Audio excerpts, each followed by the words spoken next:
I usually don't leave right after communion. Some people do. But I wanted to talk and do a little video right after. It's the 8 o'clock Mass at Our Lady of Fatima. And it'd be hard for me. So you call the end of the Mass. I'm going to walk a little bit. My car is right here, but I don't want to go to it and get my cigarettes. Because then if I get them and then leave with the car there, it looks funny. Because I wanted to walk. This is the old town. I'll talk a little bit.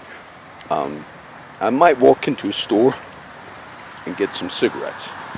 And if I do, I'm going to pretend, I'm not going to lie, I'm going to pretend I'm talking on, I don't know, the Bluetooth or whatever the devices are where people are talking and you think they're just talking to themselves.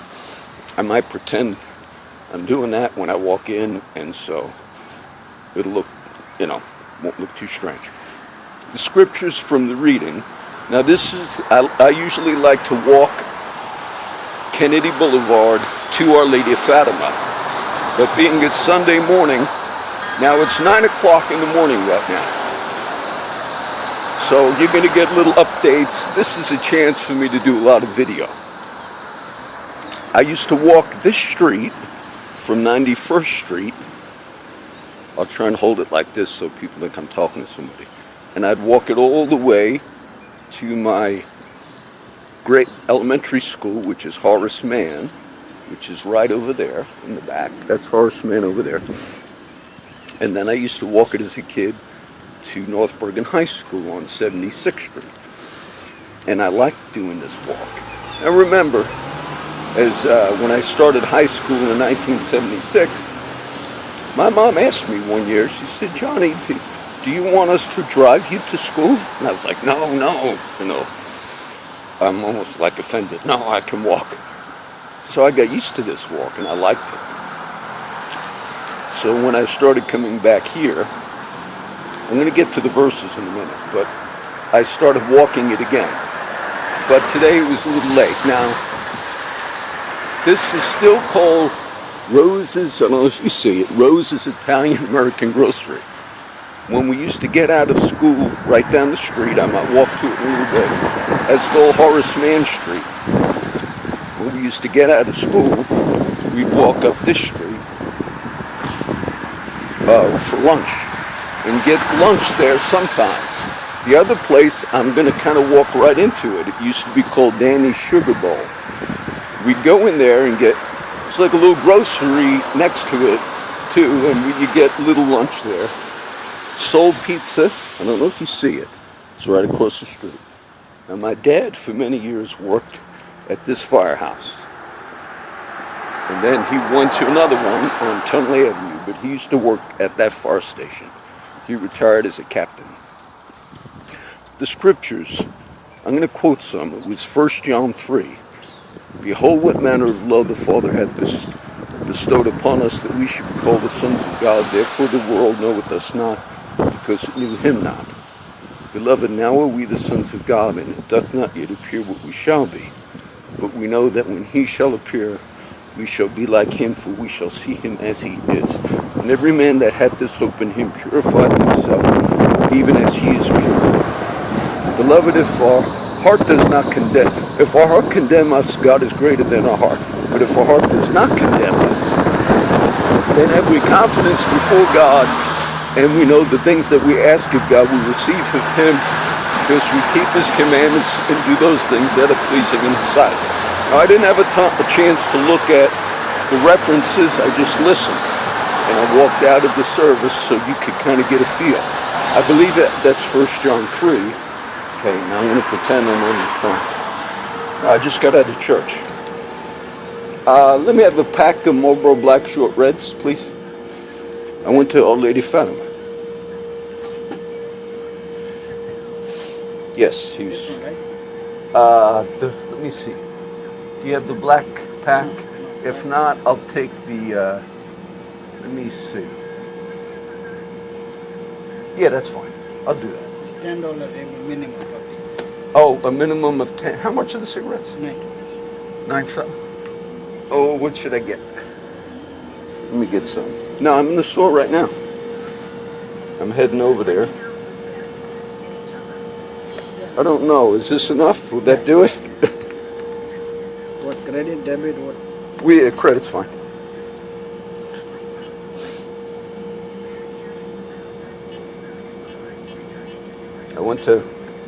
I grew up in North Bergen. I used to go to the school down the street and come in this store when I was a kid. It was a different store, but... Oh, do I have to sign something? Yeah, sign it. No, I don't want to put my... I don't want to shut this right now. Alright, I've got these and these. If I shut it, it ain't going to work on me. Okay. Thank you. Let's put this up. Yeah. I'm going to go down by Horace Mann. Oh. And then I'll be home in about 20 minutes. I just want to go past Horace Mann Street. Okay, I did it. I didn't lie. I ain't talking to y'all. So that was the reading. The reading was 1 John 3 from Samuel, the story of Hannah. And Hannah was the mother of Samuel the prophet. God blessed her with a child in a supernatural way, not a virgin birth, but supernatural, and he was dedicated to the Lord. And then the reading was from Luke. Now this priest is a little more of maybe an intellectual than some. I've heard this priest before, I forget his name. He's Caucasian. They used to have a Hispanic guy, white. Used to have another guy. But it's interesting, they read the passage from Luke where Jesus, his parents, it's the only passage in the canonical Gospels, he didn't say that, but I know this, that has a reference to the childhood of Jesus. And it's a story that's famous, and it's about the age of 12, and his parents went to the feast at Jerusalem, and they forgot him. He got lost, he left behind, but he stayed at his father's at the temple. And then they asked, they said, sorry, I'm going to go that way. They asked and came back to get Jesus. He was left behind at the temple. And they said, didn't you know we were worried about you? And Jesus said, did you not know that I would be about my Father's business? And it says, Mary pondered it in her heart. Now, the priest who read today, they used the Catholic version of a few of the approved versions. They are newer versions. And some of the newer versions of the Bible say, my house, like that, business. But he read the original Greek. That's why he's a little intellectual. He gave the Greek rendering for the word, which was correct, which it wasn't speaking. Jesus, when he said, didn't you know I'd be at about my Father's house, it meant my Father's business. And the priest explained well that it wasn't a particular location at the temple that Jesus was referring to, though it applied, but it was the broader context of the community of God, meaning wherever I am doing my Father's will. Now the psalm this morning I read when I woke up, and also made the video, talked about much of the theme I've been giving you on this trip, that the location of God's will for you is not a particular physical location. And I think I even read the verse where I quote a lot, where it says, here have we no continuing city, we are pilgrims. So the priest, an hour or two later when I came to the Mass, here's the grade school, he explained with the Greek, original language the New Testament was written in, he explained that the Greek, when Jesus said, didn't you know I'd be in my Father's house about his business, it meant a broader thing, not a physical location. I've been teaching that on this trip, okay? I taught it on the George Washington Bridge video, that what is the true church? It's a communion of God. It's a community. And so many of my Protestant friends, we have a wrong view of local church. It's almost an idolatrous view. In a sense, we say that the local church is God's instrument. Much of these are all good people, but they're referring to a particular place where Christians meet. They often refer to it in that way. and then they have a certain system where they say, this is local church, this is what God ordained. No, God ordained for his kingdom to be carried out in a community of people in whom his spirit resides. And if that expression is locally, local church, that's what that would really mean, or universally, globally. So God's purpose, God does not dwell in temples made with hands. God's purpose was to manifest himself in a corporate people, okay? And these people, this communion transcends time, meaning some have gone on to be in eternity in the presence of God, but some are still on the earth. And we refer to that as the church triumphant, those who are now in the presence of God, and the church militant. As a kid, this is Horace Mann School. We used to come early to school, not in this courtyard, the one I just passed at the bottom of the school. We used to play box ball. We had these old Spalding balls. I have one, and I threw it the other day against the wall at Hudson County Park. And we loved playing that. That was in the 70s.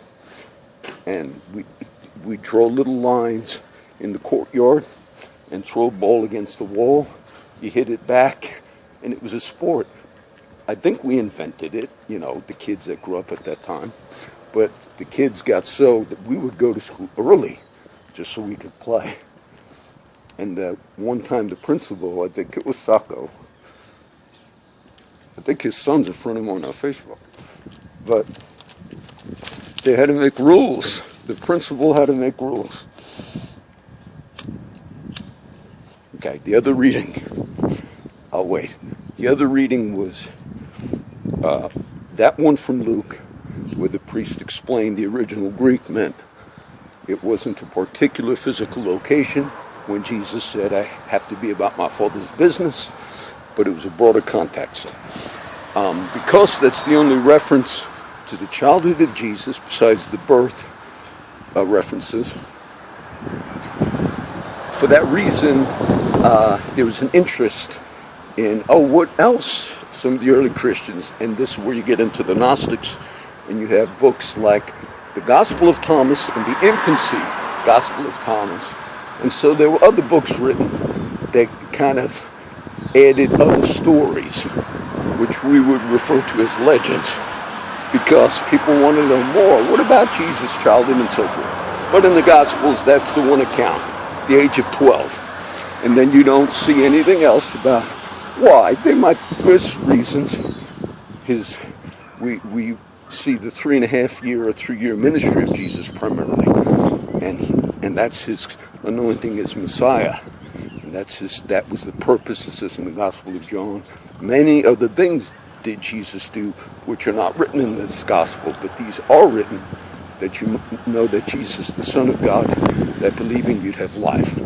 So the intent of the Gospels was not to give a complete history of the entire life of Jesus, but the anointing, his proof as Messiah, as Son of God, and that we would know those. I could walk all the way to the church where I parked. I could walk all the way to North Bergen High School, but it's a little chilly, and my jacket was in the car. So today you got to see. I want you to get a nice video. I love doing this walk, depending on how long I'm here now. I've been gone 1 week from Texas, but these videos are good for me too, because I like seeing my hometown. Some of you that grew up here and do not live here anymore, it might be good. I'll try to put notes. So I'm doing a little more. I did the New York City, which I like doing, but I already did all of those when I was in the car. So now you're going to see a little more. I still have to get organized at the house and do a few things. And I used to come here as a kid. When I went to the grade school, which is Horace Mann Elementary, I had CCD classes.